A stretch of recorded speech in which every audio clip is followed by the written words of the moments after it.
নমস্কার বন্ধুরা, কেমন আছেন সবাইকে আমার চ্যানেলে স্বাগত জানাই। আমি পূজায় চলে এলাম আজকে একটা নতুন ভিডিও নিয়ে। এই ভিডিওটা বেবি শাওয়ারের ভিডিও, অনেক দিন আগে করেছিলাম কিন্তু ছাড়া হয়নি। এই লেখাগুলো অনলাইন থেকে এনেছিলাম, বেশ ভালো হয়েছিল। আর সেদিন ছিল আমাদের বাড়িতে অনুষ্ঠান, তার জন্য সকালে সব আয়োজন তড়িঘড়ি সব লেগে গেছিলো।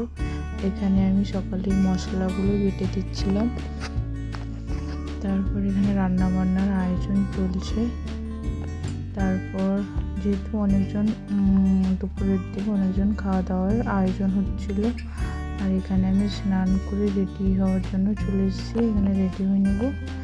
তারপর দুপুরবেলা আমার বাড়ি থেকে সবাই এসেছিলো, দাদা, ভাই, কাকু, বৌদি, মা সবাই এসেছিলো, বাবাও এসেছিলো। আর সেই সঙ্গে আমি একটা ভিডিও করেছিলাম। আর মা এসে এই যে থানকুনি পাতা, মিচা এগুলো নিয়ে এসেছিলো, দিয়ে বাঁচতে বসে গেছে। আর বিকালের দিকে আমাকে একটু মিষ্টি মুখ করিয়েছিল কাকুর বাড়ি থেকে। দুপুরের খাওয়া দাওয়ার সময় ভিডিওটা করতে পারিনি, কারণ একটু ব্যস্ত ছিলাম আর অনেকজন ছিল, হয়ে ওঠেনি ভিডিওটা করার জন্য। আর এটা বিকালের দিকে কাকু একটু মিষ্টি মুখ করাচ্ছিল, তখন এই ভিডিওটা নিয়েছি। কাকু, দাদা, বাবা সবাই একটু একটু করে খাইয়ে দিচ্ছিল। দুপুরে খাবার পর আর মিষ্টি খাওয়ার কোনো ইচ্ছা ছিল না, তবে একটু খেয়ে নিলাম। এই 7 মাসের 7টা যেহেতু বাবার বাড়ি থেকে দিয়েছিল, তার জন্য সমস্ত আয়োজন কিন্তু বাবার বাড়ি থেকেই ছিল। আর এই বেবি শাওয়ারের শ্বাসটা পুরোটাই আমি সেজেছিলাম। এই যে শাড়িটা দেখছো, এটা আমি আর মা পছন্দ করেছিলাম।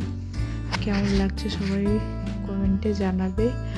আর এখন আমাকে বাবা একটু মিষ্টি মুখ করে দিচ্ছে, মিষ্টি একটু খাইয়ে দিচ্ছে। তারপর খাওয়া দাওয়া শেষ করে আমি আর আমার বর চলে গেছিলাম ছাদ বাগানে। ছাদে যে অনেক ফুল টুল গাছ আছে, সেখানে একটু ফটোশ্যুট করতে গিয়েছিলাম। এমনি ফোনেই ফটোশ্যুট হয়েছিল, ফটোশ্যুট করে তারপরে চলে এলাম। আজকের ভিডিওটা এতটাই ভালো লাগলে একটা লাইক, কমেন্ট, শেয়ার, সাবস্ক্রাইব করে পাশে থাকবেন। ভিডিওটা ভালো লাগলে অবশ্যই কমেন্টে জানাবেন। দেখা হচ্ছে পরের ভিডিওতে।